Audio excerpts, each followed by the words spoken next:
তোমার কি আজকে শীতে ধরছে? এই এটা তো উঠবা, তোমার অনেক অনেক স্মার্ট লাগতেছে, হ্যান্ডসাম লাগতেছে। কোথায় আসছেন ম্যাডাম? দেখি ঘুরতে করে আসছেন। নাম কি বলো তো? হ্যাঁ, এই জায়গার নাম কি বলো? মার্কিস পদ্ম। হ্যালো এভরিওয়ান, আসসালামু আলাইকুম। নতুন আরেকটি ব্লগে আপনাদের সবাইকে স্বাগতম। আই হোপ আপনারা সবাই ভালো আছেন। আলহামদুলিল্লাহ, আমরাও সবাই ভালো আছি। দেখতে দেখতে বছর শেষ হয়ে যাচ্ছে আর অনেকগুলো ব্লগের ভিডিও জমে গিয়েছে। ভাবলাম আজকে আপনাদের সাথে সেগুলো শেয়ার করব। লিসবনের খুবই জনপ্রিয় একটা এলাকা হচ্ছে মার্গেস পম্বল। ঠিক এখানেই প্রতি বছর খুব সুন্দর করে ক্রিসমাস উপলক্ষে মেলার আয়োজন করা হয়ে থাকে।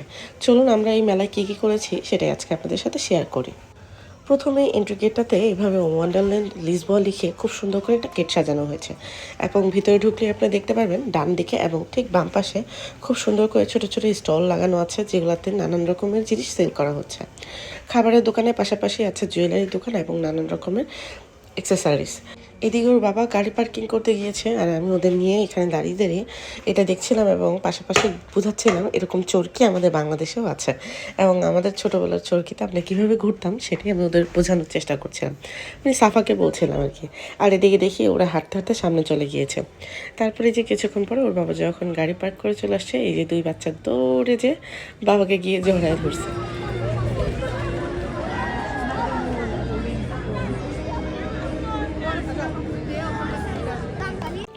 গত বছরও আমরা সেম জায়গাটাতে সেম প্লেসে খেলেছিলাম, সাফার বাবা এখানে খেলেছিল। এখানে হচ্ছে গুলি করে হচ্ছে ক্যান ফেলতে হবে আর একটা হচ্ছে বেলুন ফোটাতে হয়। তো আমরা হচ্ছে এই স্টলটাতে গিয়েছিলাম। গত বছর সাফার বাবা উইন হয়েছিল এবং সাফাকে আর মিহাকে গিফট দিয়েছিল, বাট এবার আনফর্চুনেটলি সাফার বাবা পারে নাই। তো সাফার মনটা খুবই খারাপ ছিল। এখানে হচ্ছে দামটা জিজ্ঞেস করে পেমেন্ট করা হচ্ছে এবং এরপরে হচ্ছে খেলা হবে, বাট আনফর্চুনেটলি সাফার বাবা কোনোটাই পারে নাই। এটাতে ওরও মন খারাপ ছিল এবং সাফারও মন খারাপ ছিল। যাই হোক, খেলায় হার জিত থাকবে, এটাই খুব স্বাভাবিক।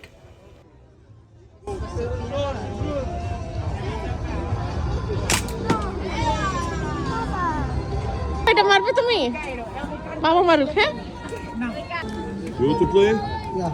5 euros one time or 3 times? Ele bilir bence.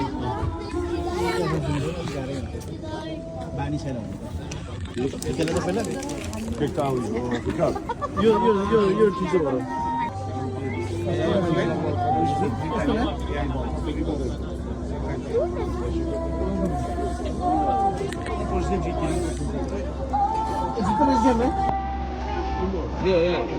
আর দুটা। ওকে ওকে।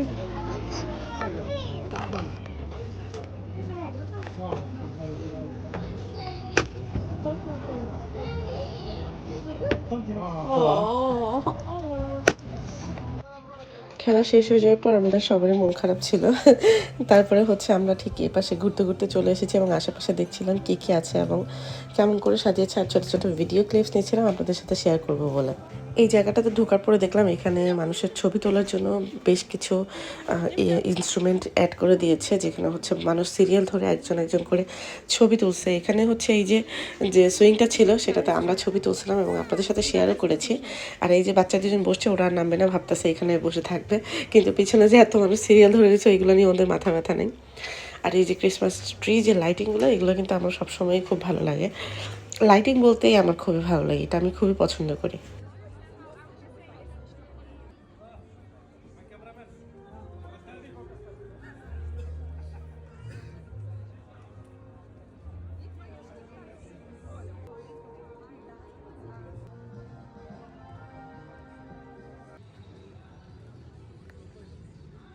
ওদের এই ছোট ছোট স্টল গুলো দেখতে খুব সুন্দর লাগে না? হ্যাঁ, তোমার কি আজকে শীতে ধরছে? শীতে ধরছে? ভালো ঠান্ডা পড়ছে? ও কি ডেঞ্জারাস! এই শীতের মধ্যে এরকম বাতাসে পড়লে বিপদই। মেলার এই জায়গাটাতে দেখলাম 360 ভিডিও করা হচ্ছে, তো ভাবছিলাম করব, কিন্তু সিরিয়াল দেখে ভাই মন ভরে গেছে, এই জন্য আমরা চলে গেলাম আর একটু সামনে গিয়ে দেখে এখানে খুব সুন্দর উইংসের একটা ছবি তোলার জায়গা। তো সাফা এখানে দাঁড়ায় কিছু ছবি তোলা, আর এর একটু সামনে গেলেই হচ্ছে এখানে কিছু ঘর বাড়ি সাজাইছে খুব সুন্দর করে, যেগুলোর ভিতরে বাচ্চারা ঢুকে ঢুকে ছবি তুলতেছিল। ব্যাপারটা আমার কাছে খুবই ভালো লাগছে, দেখতে এত সুন্দর লাগতেছিল। আর দেখেন ওরা ঢুকেই কি দুষ্টামি শুরু করছে। ওই দেখো না কই গেছে গা, তোমার মোবাইলে ছবি তুলে আমার মোবাইলে ভিডিও করি।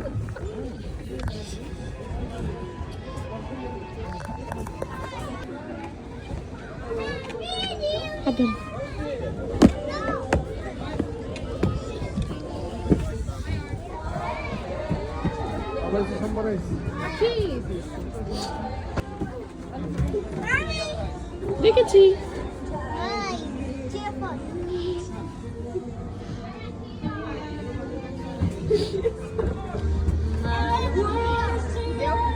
কাকি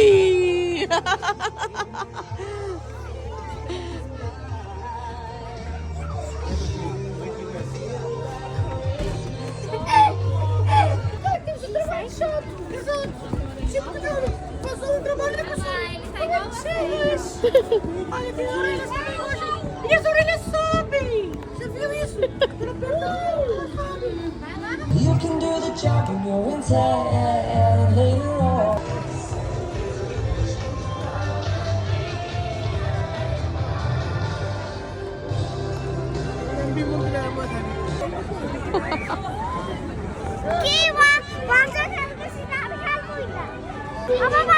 এই এটা তো উঠবা, তো উঠবা, এই যে এটাতে এটাতে চলো তুমি আর আমি উঠি, উঠবা? হ্যাঁ ও ও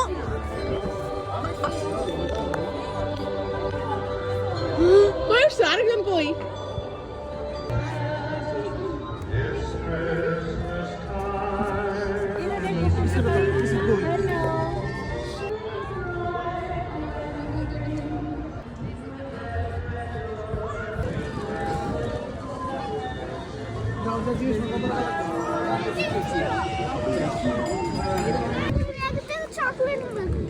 চকলেট মিলটা দাঁড়াও দেখি বাবা কি কিনা গেছো।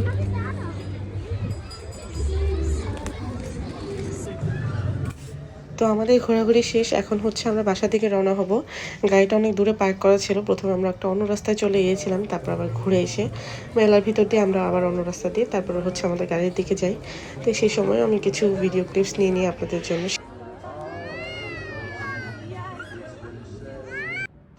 গাড়িটা যেখানে পার্ক হচ্ছিল এই জায়গাটাও অনেক সুন্দর ছিল দেখতে, এবং আমি এখানে একটা ছোট ভিডিও রেখে দিলাম।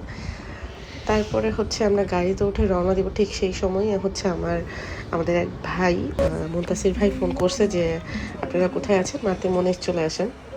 তো ভাইয়ার কথা আমরা গাড়ি ঘুরে আবার মাতৃমনিজ গেলাম। যাওয়ার পরে দেখি ভাইয়া বলতেছে যে আজকে আপনাদের খাওয়াবো, ট্রিট দিব, চলেন কোথায় যাব। তো অনেকদিন যাবতই আমি ফুড প্যালেস নামে একটা রেস্টুরেন্ট দেখতেছিলাম যে ওখানে খেতে যাব, ওইখানে হচ্ছে থাই খাবার খাওয়া যায়, এটা শুনেই হচ্ছে আমি যাওয়ার প্ল্যান করতেছিলাম। তো পরে ওইখানে যেহেতু গিয়েছি, সাফার বাবা বলতেছে তাহলে আজকে চলো আমরা এখানেই খাওয়া দাওয়া করি। তারপর আমরা এই রেস্টুরেন্টে চলে যাই। এই হচ্ছে আমাদের মুনতাসির ভাই, মিহা ওনার কোলে উঠে বসে আছে। আর এই হচ্ছে রেস্টুরেন্টের মেনু বুকটা, যেটার মধ্যে সব প্রাইস থেকে সব কিছুর লিস্ট দেওয়া ছিল। আমার কাছে এখানে যে প্রাইসগুলো ছিল প্রত্যেকটাই আমার কাছে মনে হয়েছে আমাদের সবার জন্য খুবই অ্যাফোর্ডেবল একটা প্রাইস, কারণ হচ্ছে খুবই এক্সপেন্সিভ ছিল না, আবার খুবই কম ছিল যে তাও না, তবে অ্যাফোর্ডেবল একটা প্রাইস ছিল। তোমার অনেক অনেক স্মার্ট লাগতেছে, হ্যান্ডসাম লাগতেছে। হ্যাঁ, খালি দাড়িগুলোর লেগে একটু বয়স লাগে, না চুলের লেগে খুব স্মার্ট লাগতেছে। না শুধু সুন্দর চুল কাটছে তোমার কিন্তু হুডি পরলে ভালো লাগে, একটু ব্লাশ করো, একটু দেখি। আরে সারা লাগতেছে, কোলে বিশ্বাস করেন না, একটু ব্লাশ একটু রঙিন, আর আমরা মিস করব না। কি বাপ লাভ মেরা মিহা। তো প্রথমে আমাদের থাই স্যুপটা সার্ভ করা হয়। থাই স্যুপটা আমার কাছে খুবই ভালো লেগেছে, আউট অফ 8 বলা যায়। তো এখানে হচ্ছে গ্রাভিটিটা একটু কম ছিল, বাট টেস্টের জায়গাটা আমার কাছে একেবারেই পারফেক্ট লেগেছে। অনেক দিন পরে থাই স্যুপ খেয়েছি। আর সাথে হচ্ছে আমরা দুটো প্লেটার নিয়েছিলাম, প্লেটারগুলোও খুবই মজা হয়ে লাগছে। আমি মনে হয় অনেক দিন পরে এরকম থাই খাবার খেলাম, বা চাইনিজ রেস্টুরেন্টে যে আমরা থাই খাবারগুলো খেতাম সেটাই আমার কাছে খুবই ভালো লেগেছে। যাই হোক, আজকের ব্লগটা এই পর্যন্তই। যারা আমাদের ব্লগ দেখেন এবং আমাদেরকে পছন্দ করেন অবশ্যই একটা লাইক কমেন্টস করে দিবেন। আর হচ্ছে সবাইকে অগ্রিম শুভ নববর্ষ, নতুন বছরের অনেক অনেক শুভেচ্ছা। সবাই ভালো থাকবেন, দোয়া করবেন আমাদের জন্য। আর আমাদের ব্লগ যদি ভালো লেগে থাকে তাহলে কিন্তু অবশ্যই একটা শেয়ার করে দিবেন। তো যেতে যেতে হচ্ছে আমাদের মস্কাবিতে যে রোডটা সাজানো হয়েছে সেটাও একটা ভিডিও করে নিলাম এবং সুন্দর হয়েছে। এবং আরেকটা জিনিস এখানে বলতে চাই, আমরা আসার সময় ওনাদের ওখান থেকে রসমালাই নিয়ে এসেছিলাম। রসমালাইটা খুবই ফার্স্ট ক্লাস ছিল। আপনারা যারা ওনাদের দোকানে যাবেন তারা অবশ্যই রসমালাইটা ট্রাই করবেন, এটা খুবই মজা ছিল। এটাকে রসমালাই বলে মেবি, কিন্তু এটা অনেক বড় বড় মিষ্টির আকারে ছিল, কিন্তু এটা টেস্টও একদম পারফেক্ট ছিল।